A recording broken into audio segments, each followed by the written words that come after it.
Olá pessoal, a aula de hoje é uma continuação direta da aula anterior.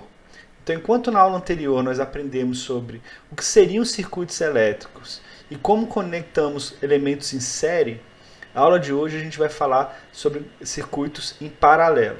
Tá? A ideia é entender o que significa conectar elementos em paralelo, nós vamos entender as características de circuito em paralelo, como calcular as relações entre as grandezas em um circuito em paralelo e por que eu coloquei essa imagem de uma pessoa tendo que decidir o caminho. Então vamos começar a aula de hoje revendo os conceitos anteriores. Então na aula passada a gente viu o seguinte: no circuito em série eu tenho uma fonte que vai definir uma diferença de potencial. Em seguida eu vou conectar em série, ou seja, uma após a outra, as cargas do meu circuito. E o que acontece aqui? Aquela diferença de potencial gerada pela fonte ou fornecida pela fonte, ela vai ser compartilhada entre os elementos em série. Ou seja, eu vou ter várias quedas independentes que o total vai ser igual à fonte. E qual que é o valor da queda de tensão em cada resistência, em cada carga do meu circuito em série? Essa queda de tensão ela é proporcional à resistência de cada elemento. Tá? E o somatório, mais uma vez, é igual ao fornecido pela fonte. E outra característica muito interessante do circuito em série é que o fluxo de elétrons que passa por um elemento é igual ao fluxo de elétrons que passa pelo outro. Isso tem diversas repercussões, né? O próprio conceito de que a queda de tensão é proporcional à resistência vem disso. Outra coisa interessante é o seguinte: se eu interromper o fluxo de elétrons em uma das cargas, como é o caso, por exemplo, dessa aqui, eu também interrompo o fluxo de elétrons na outra carga. Tá legal? Temos isso em mente? Agora vale observar o seguinte: na sua casa, quando queima uma lâmpada, ou quando você tira uma lâmpada, cai a energia da casa inteira? Não cai. Então, de imediato, quando a gente estava estudando circuitos em série, era possível imaginar que as conexões dentro de uma edificação, em grande maioria, não estão conectadas em série. Por isso, a gente vai ver a próxima conexão, que é a conexão em paralelo. O que nós temos aqui agora é um circuito em paralelo. Que características esse circuito tem e como ele se diferencia do circuito em série? Então vamos observar primeiro que, assim como o circuito em série, no circuito em paralelo nós também temos uma fonte que é responsável por gerar a diferença de potencial. Em seguida, surge a primeira diferença. Os elétrons no circuito em série, eles tinham apenas um caminho para percorrer, ou seja, a corrente elétrica era igual em todos os elementos. Aqui, nesse ponto aqui, a gente já observa que o elétron tem que fazer uma escolha. Ele tem que escolher um caminho percorrer. Em geral, ele tem um caminho mais fácil, um caminho mais difícil, ou vários caminhos mais fáceis e vários caminhos mais difíceis. E o elétron tem que fazer essa escolha. E como que isso é feito? O que influencia o fluxo de elétrons pelo caminho A ou B? É a resistência elétrica do elemento conectado ali. Tá? Então, enquanto no circuito em série a gente tinha só um caminho para os elétrons, no circuito em paralelo há caminhos diversos. A intensidade do fluxo de elétron por cada elemento é proporcional à resistência elétrica daquele elemento. Ou seja, quanto mais difícil o fluxo de elétrons passar por ali, quanto maior a resistência, menor a corrente elétrica. E por que isso? Porque além de você ter essa característica de que a fonte fornece uma diferença de potencial, ao contrário do que a gente tinha no sistema em série, no circuito em paralelo, a queda de tensão em cada elemento é igual à tensão fornecida pela fonte. Então a gente tem mesma tensão entre todos os elementos e agora quem muda é a corrente elétrica. Essa sim proporcional à resistência. Olha que interessante. No circuito em paralelo, se eu interromper o fluxo de elétrons aqui, o que vocês acham que vai acontecer no outro elemento? Curioso, né? Vamos ver isso na prática? Vamos responder isso na prática? Eu vou abrir a bancada aqui e a gente vai dar uma olhada. Então vamos lá, de volta à bancada. A gente vai observar agora esse circuito aqui, formado por essas duas lâmpadas. Então a gente tem nossa fonte de energia, a gente vai ignorar esse trecho aqui que é o do circuito em série.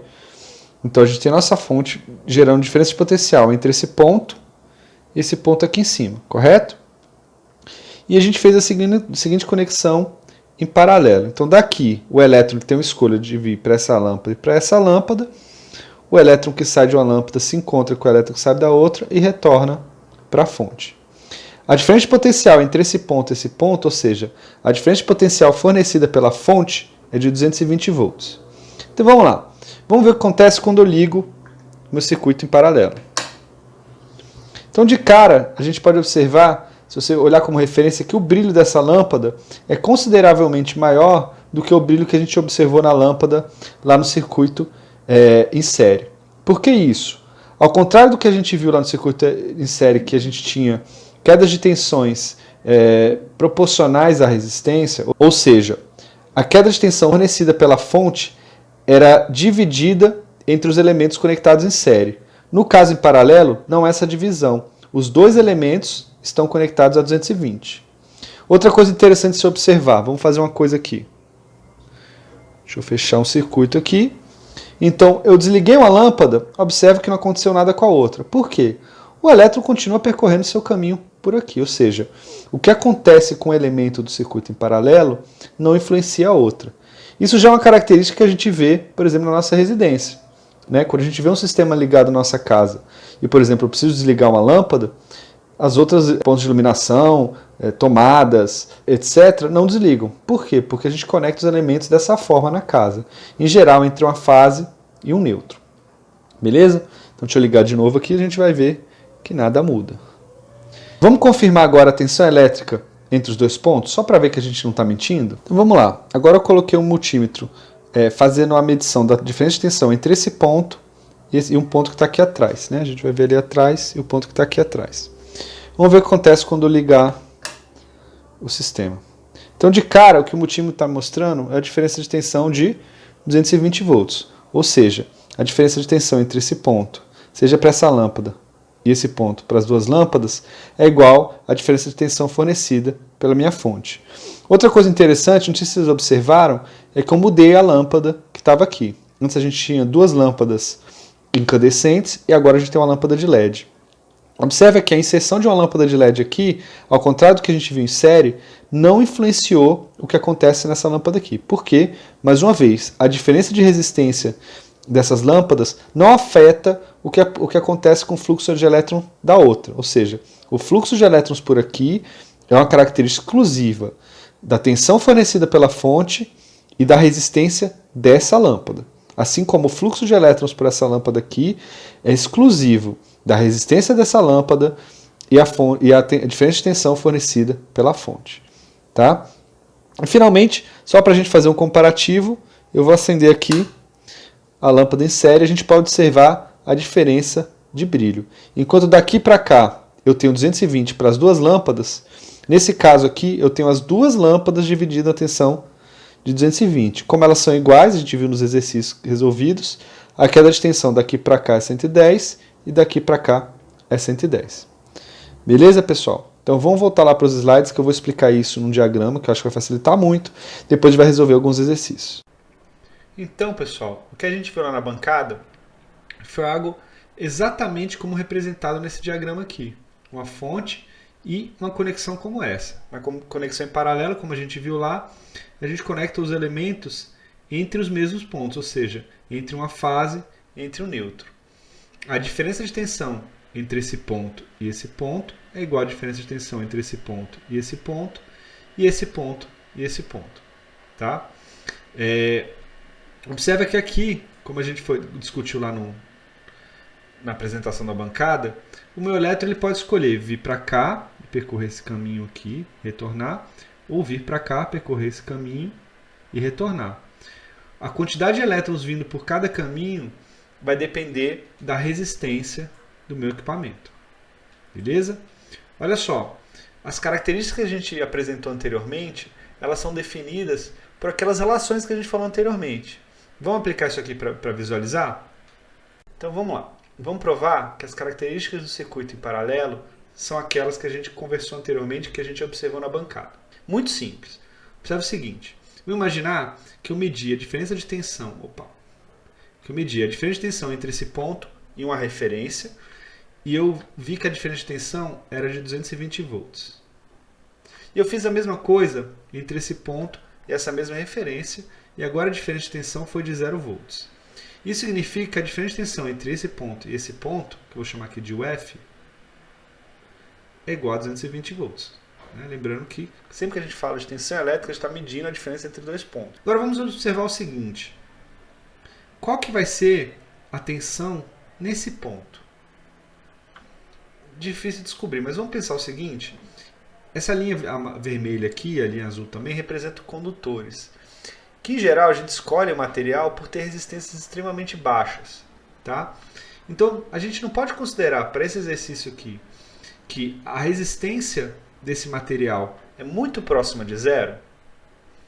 Se eu considerar que a resistência desse material é muito próxima de zero, vocês concordam com o seguinte, quando eu fizer U igual, se eu chamar isso aqui por exemplo de A e B, que a diferença de tensão entre A e B vai ser igual à resistência do fio, entre aqueles trechos, vezes I, eu vou observar aqui, se a resistência elétrica é muito baixa, vocês concordam que, indiferente do valor de I, a gente não está trabalhando com I elevadíssimos, a gente está trabalhando de uma aplicação residencial, a queda de tensão vai ser muito pequenininha, ou seja, a diferença de tensão entre esse ponto e esse ponto é próxima de zero. Se R é muito pequeno, isso aqui também vai ser muito pequeno. Então eu posso dizer que a tensão no segundo ponto ali, no ponto B, também vai ser 220 volts.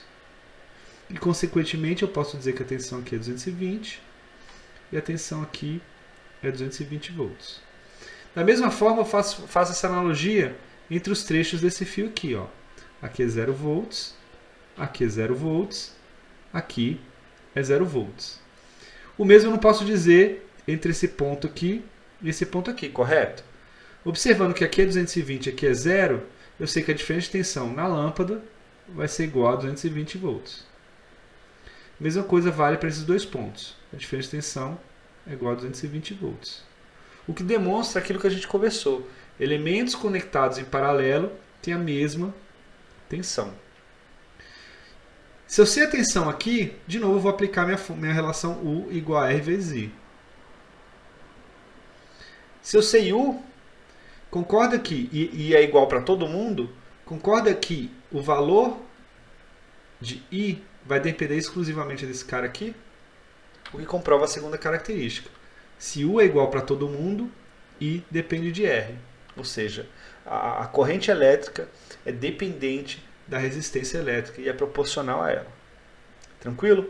Vamos resolver os exercícios para ver isso na prática?